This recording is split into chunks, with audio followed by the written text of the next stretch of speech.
কি নিয়া তোর নাগরদের নিয়া? যা, আমার এগুলো নাই, আমার এগুলো কবি না। এমন বড় বড় কথা দেখুন না তোমার কয়দিন থাকে। শোন, তোরা যে আমার নিয়ে এত কথা কইতেছিস না, তোরা দেখবি একদিন সত্যি সত্যি আমার স্বপ্নের রাজকুমার আসবো, আর আমি আমার স্বপ্নের রাজকুমারের জন্য অপেক্ষা করতেছি।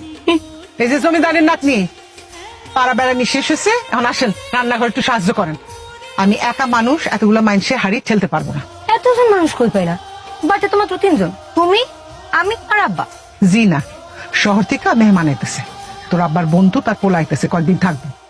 কি ব্যাপার, এখন তো রান্না শুরু করে নাই, ওরা তো আইসা পড়লো বুঝলা।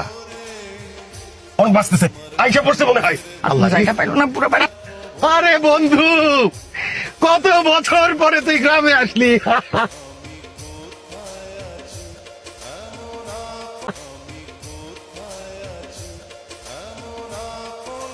আসসালামু আলাইকুম, আপনারা ভালো?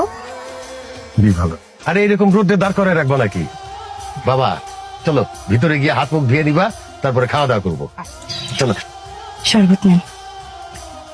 No thanks.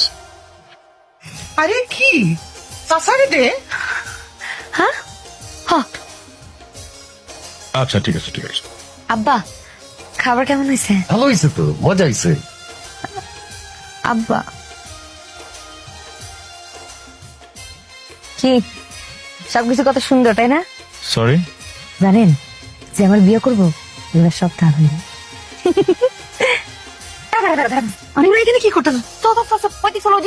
আই দাঁড়া, কি হয়েছে সত্যি করে কি লুকাইতাছিস? তোর বাড়িতে ঢুকতে দাস না কে?